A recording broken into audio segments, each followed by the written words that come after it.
anyone else laughing their ass off at the end of this episode when you see Joseph like, oh my god, I feel sick, that was so great, oh my god, that was so great. When you see Polinar just cut a freaking microscopic like hole inside of a blood vessel in Joseph's head, he's like, oh my god, that was so fucking hilarious. I laughed my ass off. That was just great. Oh, man, Joseph, man. Oh, you may not be the main JoJo of JoJo's Bizarre Adventure Stardust Crusaders, but you're still my bro. You're still my fucking bro. That was great, man. He always gives me a laugh the way he acts. I mean, he always is being the center of torture, I noticed, by a lot of these villains in this entire part 3 of JoJo. Joseph has been completely tortured a lot in multiple different episodes from different fights of stands, and it's always him getting messed with. I mean, he had a growth on his fucking arm that was turning into a cancerous tumor, and then now you have this, someone getting inside of his freaking brain trying to fuck with his blood cells and his like freaking nervous system in the back of his spine. So right there, just,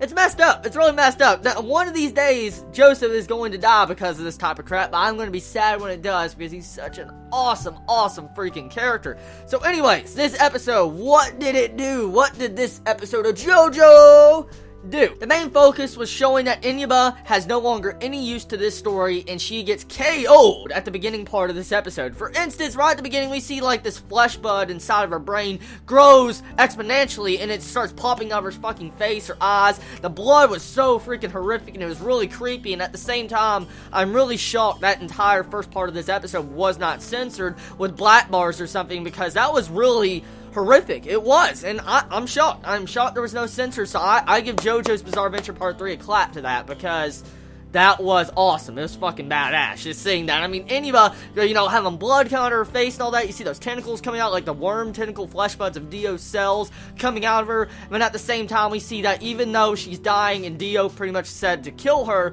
she's still bleeding Dio to the bitter end. Even though Inyaba was a terrible person, at the same time, it was kind of directly linked to Polinar's sister being killed, you still have to admit she had a lot of loyalty, and you have to respect that since she was willing to not reveal any information on Dio at the beginning part of this episode when she died. So I compliment Inyaba on that as a character, because she definitely became a lot better in my eyes because she was willing to hold those secrets to the very end. And that's one thing though I was shown in this episode. For one thing, we find out Inyaba had a flesh bud inside of her brain. So does all these different stand users that are coming to attack the JoJo's group have, you know, flesh buds inside the brain? Because so far what we've seen, it seems to be true. So most likely this Dan character has a flesh bud also somewhere on him, controlling him. So right there, I like that entire aspect. It adds a lot of different things onto the table, but there's one other thing I want to get at, okay? So we find out stand users can shrink down their stands, and at the same time, they can go inside people's bodies and start beating the shit out of each other. I'm getting a lot of Majin Buu feels from this entire episode. I'm being honest. Anyone remember that Majin Buu section in Dragon Ball Z when they went inside of his mind and started having a fight near his brains and shit? Anyone else remember that? Am I the only one? Well, anyways, that's what exactly this episode reminded me of, and it's really interesting, but I have a theory. I have a major theory right now about this entire stand called lovers. Lovers, as we know from the stand, it usually means two people. And at first, you look at it, it seems like Dan has the upper hand, and at the same time, when the damage is caused to him, it goes to Joseph. Now, here's the thing, okay? What happens if someone indirectly attacks Joseph? For instance, let's say, like, Polinar completely attacks Joseph, hits him or something, okay? Will that damage from Joseph go over to Dan? I mean, is it vice versa? Can it go back to both people? Since they are technically lovers, they both have to have equal exchange of the pain that you'd think, so I feel like most likely it's like works both ways, the pain. Equivalent exchange. That's exactly what I'm thinking with this stand. That might be the greatest weakness to the stand besides it being really small and really weak. I think the biggest weakness is if Joseph gets hurt, it might affect Dan. So I'm curious to see if that is actually true or not, but either way, this episode was really fucking hilarious. Like right at the beginning of this episode, at first glance, it seems like it had poor animation, but it was really a comedy relief. The beginning part of this episode, when you see like that entire haggling effect between Joseph and that one dude trying to sell freaking food to him, it's like 450 yen, and he's like, I used to sell 7 of those for 150 yen. I'm like, what?